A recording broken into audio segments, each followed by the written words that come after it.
For most e-commerce brands, lifestyle images just add vibes. But for Mr. Marvis, they added shoppable images that increased their average order value by 9.7%. The same images, a little added functionality, and more revenue. I'm joined by Josh, the lead developer at Mr. Marvis, who's going to walk us through what they built. Josh is an amazing presenter, developer. I think he's built a lot of things that he may consider table stakes, but other companies would dream of having. Josh, thank you so much for joining and sharing what you built here. Hi, John. Thanks for having me. It's very nice to be here. Great. Well, I'm excited to dive in. I've laid out a bit of an agenda here. Let me share my screen. We don't need to follow this to a T, but just to kind of set expectations of what we'll go over. First, you have an architecture you can share just to see how things are fitting together.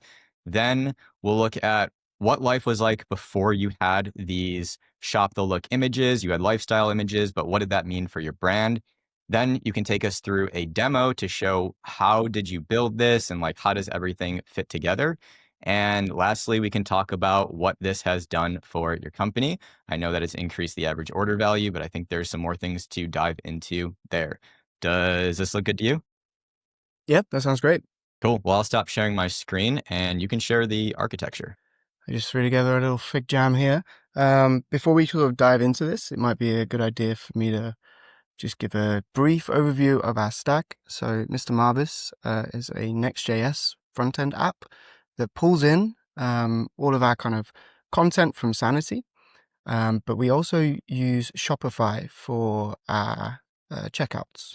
And as we are a fast-growing company that's still quite young, we sort of developed before Shopify Markets was fully implemented. So we've actually got quite a lot of Shopify instances. So a lot of this architecture that we have is really trying to stitch together all of those different Shopify instances using Sanity to try to give content fillers a really great content experience, but also to sort of hide away the fact that we have all these different Shopify instances from our customers. So it's a much more seamless experience. This particular architecture here that I've outlined is actually an example of how we really try to make that experience for our content team and our merchandise team really easy, especially when working with Sanity and Shopify as separate things. We've really tried to make sure that they can work in as much of a single kind of interface as possible. So one of the things that we've actually developed is a little plugin for the Sanity Studio called the Product Launcher. And what that allows them to do is to put in all the information that would be needed in Shopify and all of the different Shopifys as well. So difference in prices and things like that on a product level. And then they can sync that. So that's the product launcher. That then kind of goes to our sort of backend system that then syncs that across all of our different Shopify instances. I think there's 9. I haven't actually counted, but I think there's 9. It then creates all those products, creates all the variants, all of that kind of stuff, grabs all the IDs, and then it goes to Sanity and it checks, does this product already exist partially? You know, sometimes we have photographs much, much earlier than we've sorted out the pricing and the SKUs and things like this. So if it exists, it stitches those things together. And then that gives us an entity in Sanity. And then really that's where the interaction with Shopify for our merchandisers can kind of end. And they haven't even gone to Shopify at that point. But they don't need to really think about that point, that platform anymore. All of the stock gets synced into Sanity via just Shopify flows. The way that we've sort of streamlined that a bit is we basically just check if the inventory is less than 10. We just don't do anything. We're okay with having 600 of a certain product, and it doesn't change our UI on the front end or any of our other services. So we only really start properly tracking that stock when it gets to below 10.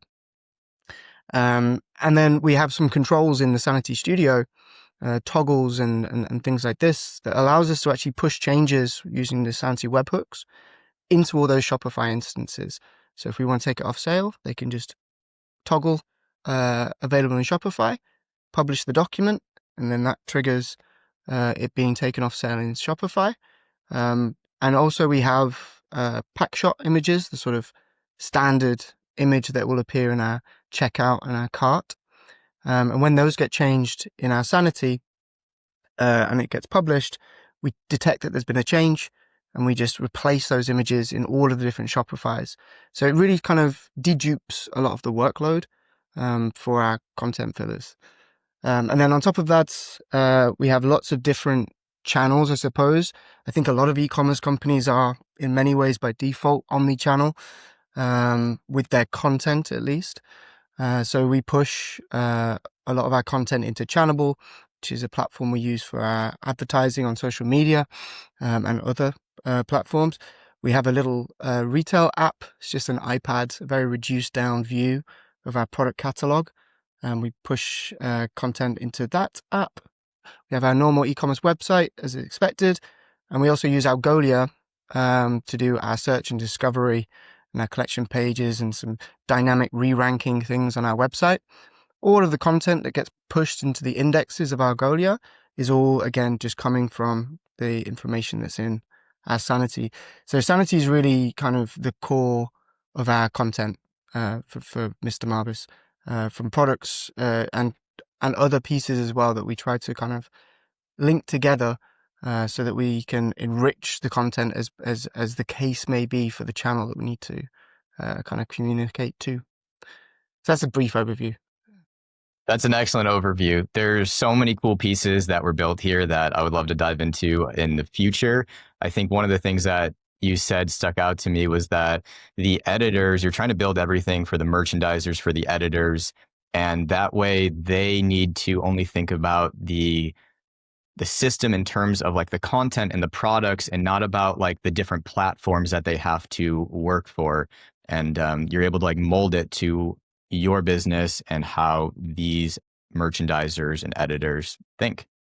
Yeah, it's to really try to free up their minds, right? That they can focus on what the actual content is, making sure it's correct, the copy's on brand, the pictures are good quality, the color correctness of the products is good. All of these sorts of things is what they should be really spending their time focusing on, rather than some sort of syncing issue, or we forgot to put it in the German Shopify instance and so it's causing an error. We really want to take those things away from them as much as possible. Yeah, it seems like it's really effective at that. That is an excellent overview of the architecture. Why don't we dive into looking at what things were like before you added these shoppable images? And maybe this makes sense also to give a brief overview of what Mr. Marvis is. I probably should have given a proper introduction earlier, but we can pull up the site and talk about that briefly too. Yeah, sure. We should actually, because I think this sort of shop to look feature, it really does lend itself to a company like Mr. Marvis. So Mr. Marvis is a men's fashion brand based in Amsterdam in the Netherlands. We are, like I said, a fairly young company. I would say we're 2017, I believe we were founded. And the kind of whole ethos of Mr. Marvis is to, I think, play every day is our tagline. And it's the idea to try to make clothing that is reliable, sustainable, and can be put together as full outfits in a way that makes men feel comfortable and confident in what they're wearing. So one of the ways that we try to do that is we have quite a strong color system within Mr. Marvis. We do shorts, trousers, t-shirts, but a lot of them share the same color palette. So mixing and matching these products is quite easy, and you can build quite a lot of really nice outfits quite quickly. So this was something we really wanted to push. And as we kind of started with shorts, this is what we became very popular in the Netherlands for. And then that's quite a seasonal business. So then we extended out to trousers as well. And then we started doing tops. We started to have product page photography be more and more pieces of clothing that were all from Mr. Marvis. And we started to get quite a lot of feedback from our customers, that they would see, oh, that pairs really well with that t-shirt. Is that yours? Is that one of your products? And we had nothing on these PDPs that would sort of indicate, oh yeah, this is one of our t-shirts. Here's the link to the t-shirt. So this is kind of where that desire to have a lot more cross-linking between our product pages came from our customers, and the fact that we'd extended out the range, and it was a real kind of mission of ours to enable our customers to easily build looks that make them feel great, basically. So that's where it came from. I think originally I was looking at the plugins for Sanity, and a hotspot one had been made, and so I thought, hey, this looks really cool.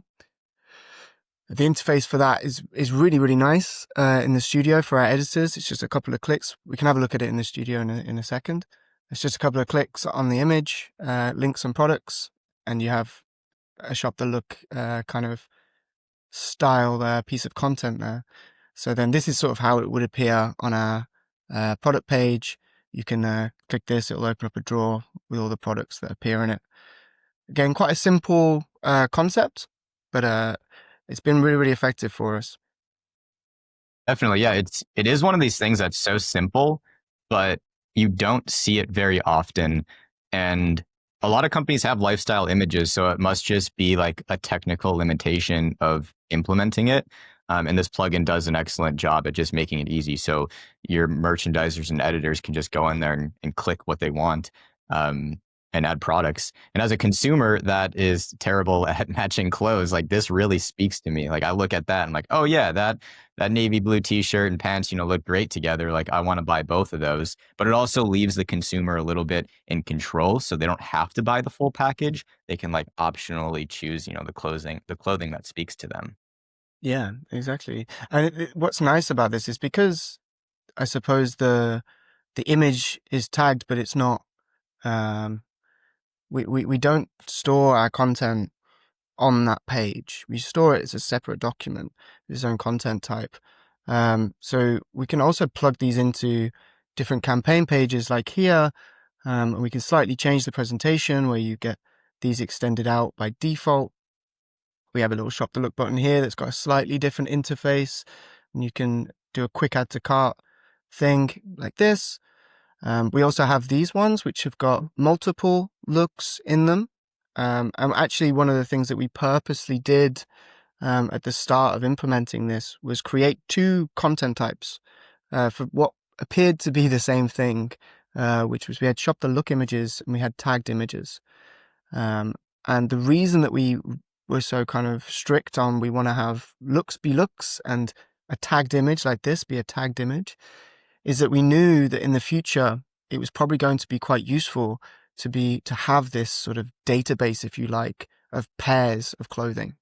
And obviously, if we use tagged images like this, then this knit pullover might not go with these cords because they're two different people. But in the data, you can't see that. So we were also quite protective over how we put together the content for future use. Very cool. So you needed to build something, if I'm understanding correctly, that would accommodate both an individual and then also multiple people. Those have to be handled differently on the back end. Yeah, so in the studio, it's essentially depending on the image that we're using. So this image, for example, that has two people, we would use a different content type. We wouldn't put this in a shop the look. We would create different versions of this image, each one per look, if we wanted to make shop the looks for them. But this one would be a tagged image in our content model. That's just what we called it. Just so that we could make sure that when we associate all of the tags together, we're associating them as a look. Whereas in this situation, we're associating them just with the image. This is not as one-to-one with the look, if that makes sense. In the future, Yeah, it makes perfect.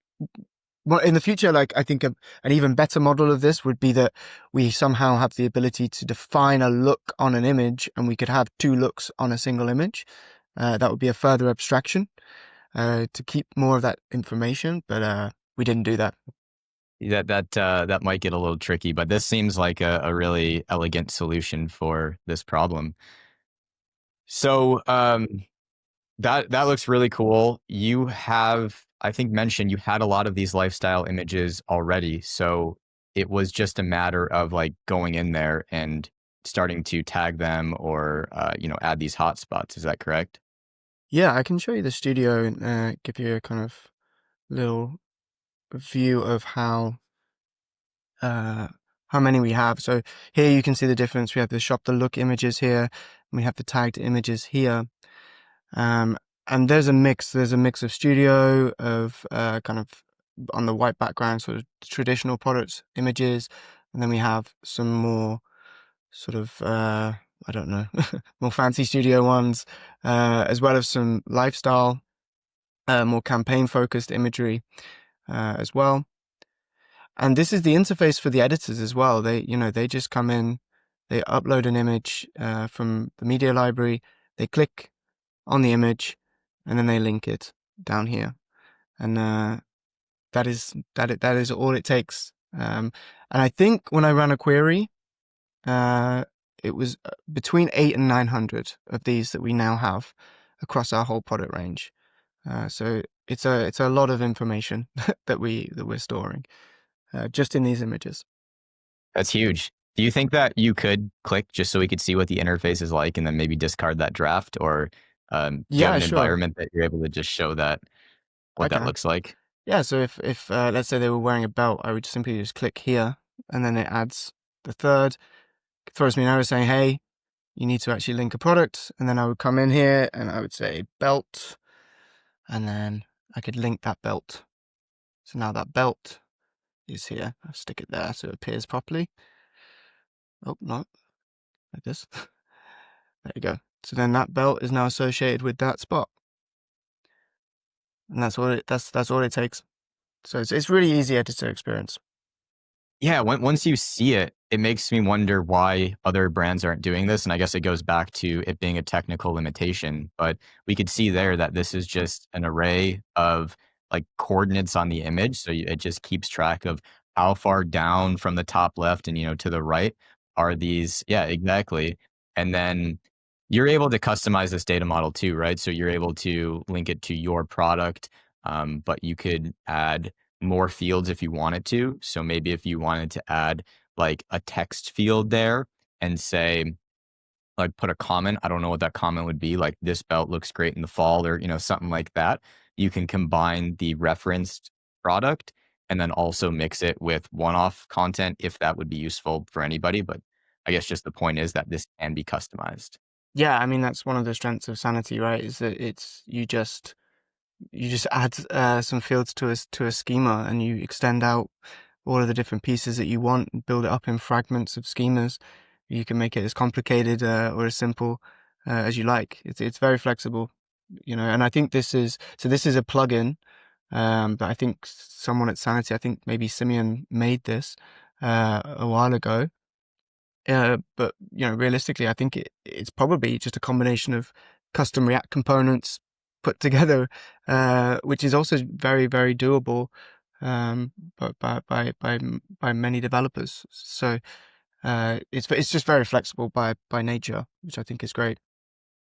Yeah, definitely. Well, I think like the data structure is quite simple. Like we just were looking at, it's just coordinates, but the plugin really enables the ease of use of clicking on that image and then it adding the item there. So you don't have to like count over or whatever, try to calculate where the shirt is or where that belt is. So yeah, quite simple, but also quite effective. And speaking of which, so we looked at the before that you had all these lifestyle images that people started to ask like, hey, like, is that shirt also something that you sell?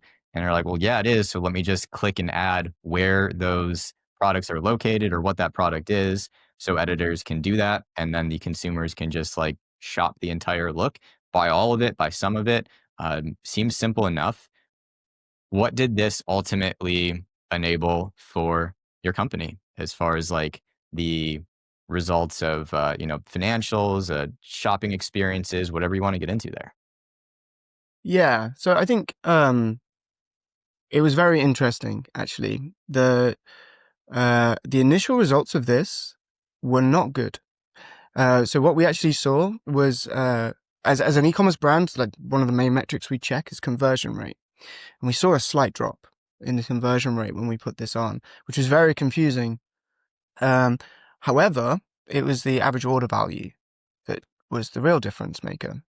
The average order value went up quite considerably. I can't remember the number off the top of my head, but I will find out and share it with you. But the average order value went up considerably. I think my theory with this is that choice paralysis is still a thing, right? So when we started offering people the option to see, oh, I like that product too, it can sort of elongate that e-commerce funnel a little bit.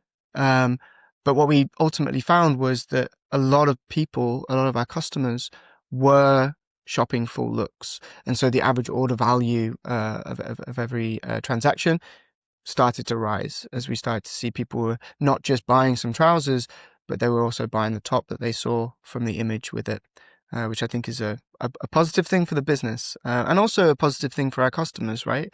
They found something that they liked the look of, and they were able to get their hands on it quite frictionlessly. I think is nice. Yeah, yeah, totally. And I'm curious, how did this initiative come about in the company? Was this like a product thing, an engineering thing? Like, how did this come to light? It was kind of a perfect storm. I mean, we were expanding out the range. So, like I said, we didn't used to do tops at all when I first joined. It was a very new thing that we were doing tops. We were just a shorts and trousers brand at that point. So a lot of our kind of photography that we had done involved the model wearing some other brand's top.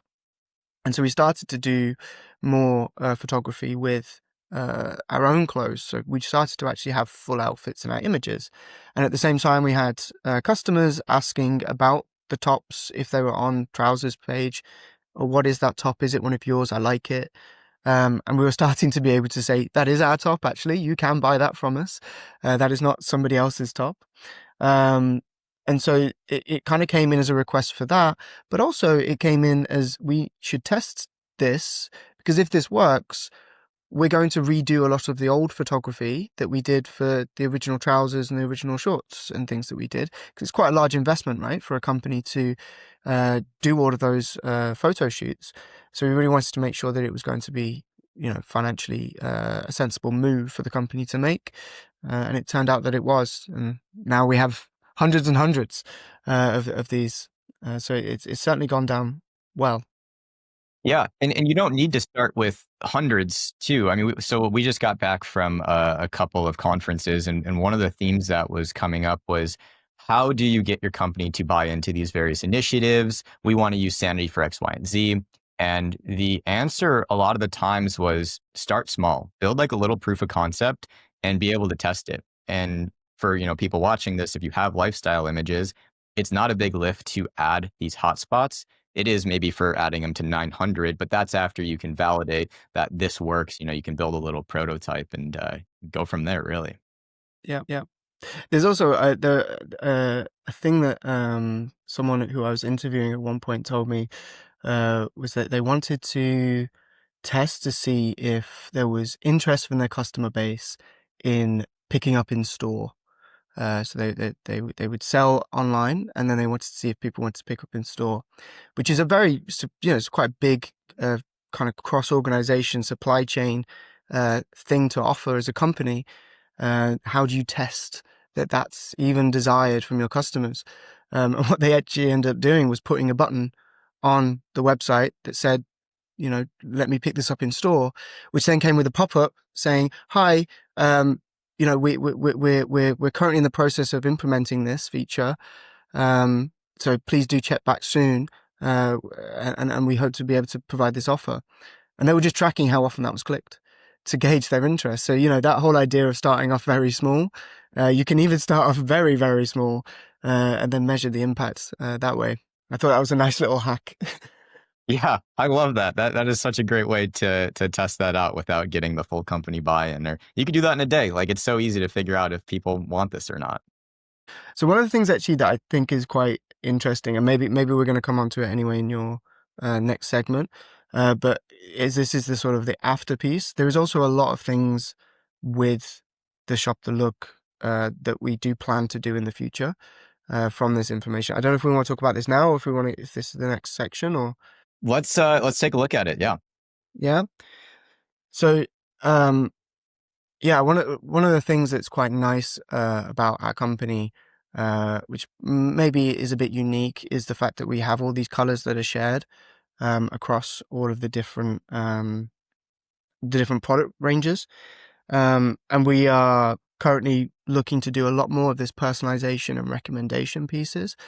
And what's interesting and unexpected, I suppose, as a consequence of this feature, is it does unlock a little bit of knowledge that we kind of had as a company, but we never really recorded. That stylist advice, essentially, it kind of codifies that stylist advice. That this color goes with this color, that these trousers go with these tops and things like this. And so, one of some of the features that we want to build in the future are features such as if we know that someone has bought a certain number of products or some products already, we can, using the shop the looks that already exist, kind of calculate, hey, we think that these products as well would go with the products you've bought, but also we can do things like if you buy this one t-shirt, it will go with all three of the trousers you own, and therefore this one t-shirt gets you 3 outfits. Or this one pair of trousers goes with these tops, and if you buy this extra t-shirt, then you get this many, to try to give our customers the ability to sort of exponentially grow their wardrobe. And that's only really possible because we've codified all of this sort of style information into the shop the looks. I actually threw together, I don't know if you want me to show this now, but I threw together a little demo that sort of exemplifies how this might work in practice. Should we go into that? Yeah, let's take a look. You definitely have me interested in it. So what I'm understanding is that, like, if I were to buy a red shirt and multiple shop the look images have a red shirt, but they also have, the jeans and the hat or whatever, that will show up in the recommendation. So it's like a very powerful recommendation engine, essentially. Yes, that is true, but also it doesn't necessarily have to be in a shop the look, because we almost use the shop the looks as relation indicators. So if you buy a brand new t-shirt, let's say that Mr. Mars brings out a new t-shirt, and we're going to use the same colors that we have for our other product ranges. And so we already know what those colors pair with, because our other products that are in shop the looks are paired with certain colors. So if I know the season, the type of product that this is, and the color of it, I can then actually use the shop the look almost as like a relation database and say, well, if it's a red t-shirt from us, then I know that these gray trousers will go with it because we have a shop the look with a different red top that goes with these gray trousers, and they're the same season. We can kind of match up all of the different content we have. So it doesn't actually need to be in a shop the look. We can derive it from the existing ones. That's the theory anyway. This is what I threw together. Again, this is just on a local branch, me sort of throwing together a grok query, which essentially takes the ID of one of our products. So this is, I think this is the Avenues Easy Longs, or the Easies. And it's pulling the fact that it's of a certain season, of it's a certain color, and then it's pulling in all of the different tops that we have that we think will go with that color based on the existing shop the looks that we have. So if I click on this one, fingers crossed that this works. There we go. Then now we can see this is the Cosmix midweight tee. And then here are all the trousers that we think, based on our other shop the looks, would probably go well together with that. And same with our shoes. This is not perfect, right? We probably want to do a little bit more, kind of more factors to take into consideration. This is just based on product type and season and the color. But this is the kind of stuff that we can then end up deriving once we've got this information stored in a structured way. And this is one grok query to get this sort of output. This is incredible. This speaks to me as somebody who has just a stack of plain colored t-shirts, knowing how to mix and match everything. And I can see like the fact that the data is there, the foundation is set. And the UI, even though it's just a local thing right now, you can tell where this is going. And I love being able to slide things over and like see how they'll stack up with one another. I can only imagine that we'll be back once this is implemented. So you can share the success story of this new addition. And that leads me to one last question for you. I didn't allude to this earlier, but I'm always curious. Somebody who's worked with Sanity, you've implemented a lot of great features in there. Your data structures are amazing. How do you think about Sanity? How would you describe it in not necessarily one word or anything like that, but just in like a very concise way? If you're maybe going to a colleague and saying, this is what Sanity is, just curious as somebody who's been deep into it, how do you think about it? How would you describe it? Yeah, I think Sanity its strength is in its versatility. I think that I've worked in lots of CMSs and things, and trying to work out how to get the most out of your content type limitations and sort of hacking around things a little bit. And I think that Sanity's the way it's built and the way you interact with it as a developer, it's so open to customization, and it's so flexible that you don't need to do the bad hacking, if that makes sense. Which almost kind of means that you put your hacking energy into the kind of the more positive hacking, if that makes sense. You kind of start thinking like, well, hang on, what if I pulled this over here? And what if I made the interface a little bit more like this? That would be nicer for this certain use case. And I could probably do that. It's just a React component.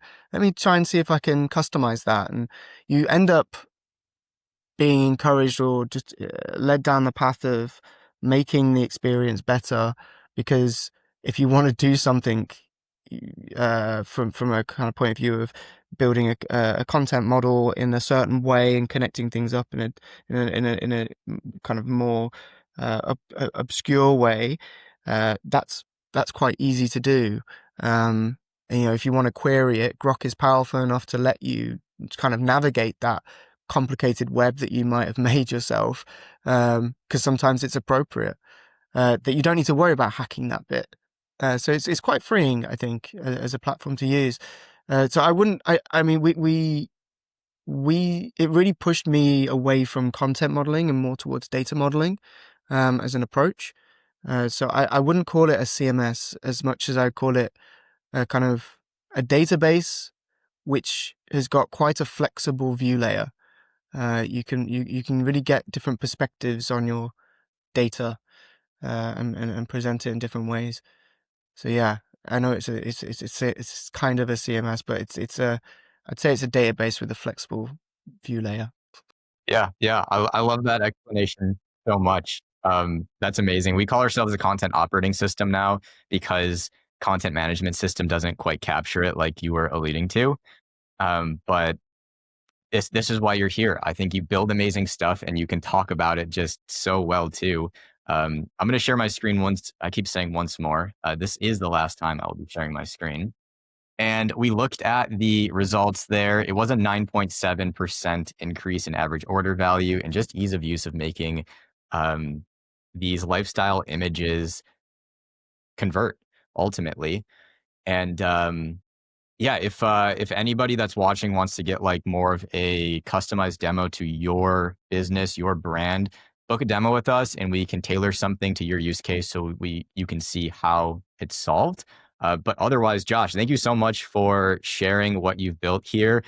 This was incredible. Again, I think you're an amazing presenter, developer, and I hope to have you back on because there's so many different things that you would go over just like briefly as it was designed to do, for this short format. But I'd love to have you back on in the future to talk about some of the other stuff you're working on and follow up with that cool mix and matching view that you shared with us a little bit ago. So thanks again. I really appreciate you being here, Josh.